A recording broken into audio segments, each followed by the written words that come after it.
matière d'urbanisme et d'environnement, nous avons révisé le plan local d'urbanisme, excusez-moi, j'ai tellement l'habitude de l'appeler le PLU, et lancé l'étude pour le réaménagement du centre-bourg. Nous verrons se réaliser, dans l'année, la passerelle de franchissement du canal de la Bridoire, avec le soutien du département et de la Carreau. Les constructions au domaine de la Tourasse se poursuivent avec succès.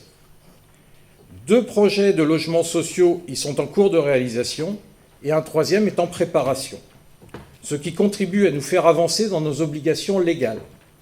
En effet, notre offre de logement doit inclure un pourcentage de logements sociaux fixé par l'État. Les domaines du commerce et de l'artisanat sont des domaines d'initiative privée. Et nous avons été présents pour soutenir et faciliter les différents projets. La zone de Pimal se développe de plus en plus. À Loumé, la totalité des parcelles ont trouvé preneur et le dossier d'extension de la ZAC est en cours d'instruction. Des entreprises ont d'ailleurs déjà réservé certaines parcelles. Nous avons aussi réhabilité les aires de jeu devant l'école et au Ponant.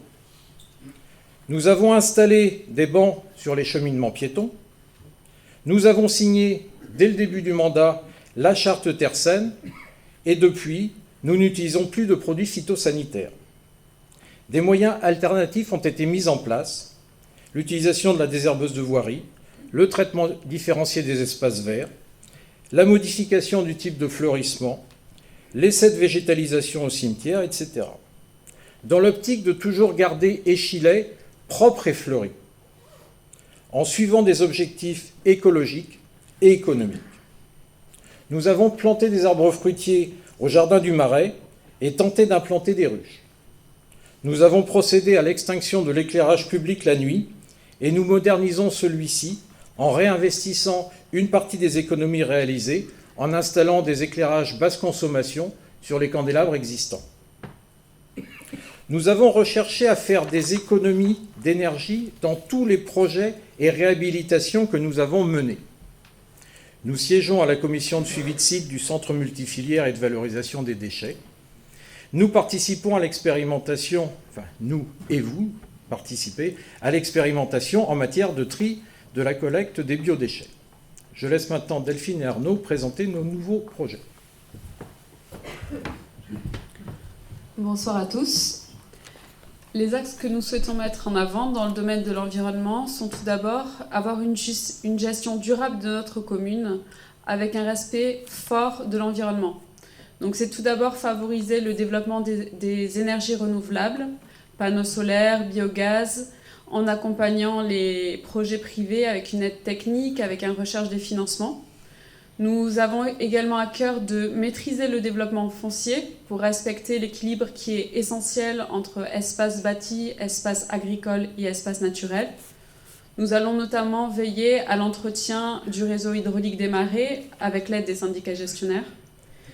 Nous voudrions également inciter à la végétalisation des espaces, planter des haies en zone agricole et périurbaine pour créer des corridors écologiques entre les espaces naturels et les espaces urbains.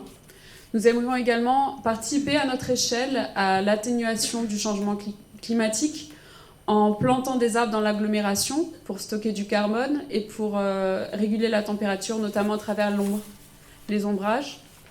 Et enfin, nous allons continuer à faire des efforts de frugalité au niveau du fonctionnement des différents services de la mairie pour ne pas trop consommer et donc arriver à ne pas impacter l'environnement et maîtriser nos coûts de fonctionnement. Voilà, je laisse la parole à Arnaud. Merci Delphine, bonjour à tous et à toutes. Le deuxième objectif est de préserver et d'améliorer le cadre de vie, développer des espaces verts, promouvoir la biodiversité en intégrant dans tous les projets publics et privés la création deux jardins et de vergers communs, des plantations de haies bocagères et la protection des bois. On va aussi essayer de maintenir et aménager les espaces remarquables que sont nos prairies, les bois et les zones humides, en les rendant accessibles à tous, tout en les préservant, en créant des aires de stationnement en amont et en développant une charte de circulation pour limiter les véhicules motorisés. On mettra aussi en place une signalétique directionnelle et informative. L'objectif aussi est de valoriser et d'identifier la mise en place d'actions favorisant le déplacement doux. Mieux identifier les itinéraires verts en mettant un fléchage pour les vélos et les piétons dans toute la commune. Réaliser de grands axes de circulation douce en reliant par exemple le transborder, les fosses de la Gardette, le centre-bourg, mairie, les écuries de l'Aubrée, le bois du Chet et les abords du canal de la Bridoire. Nous allons aussi tenter de négocier un tarif préférentiel pour le passage du pont transborder pour les Échilésiens. Demander une augmentation de la fréquentation des transports en commun. Tout ça va nous permettre aussi pour chacun et chacune de se reconnaître dans les projets citoyens, en soutenant les aménagements et les infrastructures qui favorisent les échanges intergénérationnels, en élaborant une charte de bonne conduite pour les professionnels afin de protéger et d'améliorer le cadre de vie, en profitant des lieux et des moments d'échange pour construire ensemble des projets.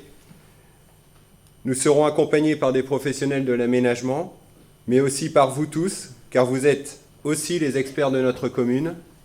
Mieux partager entre nous, c'est le seul moyen de réussir des projets cohérents.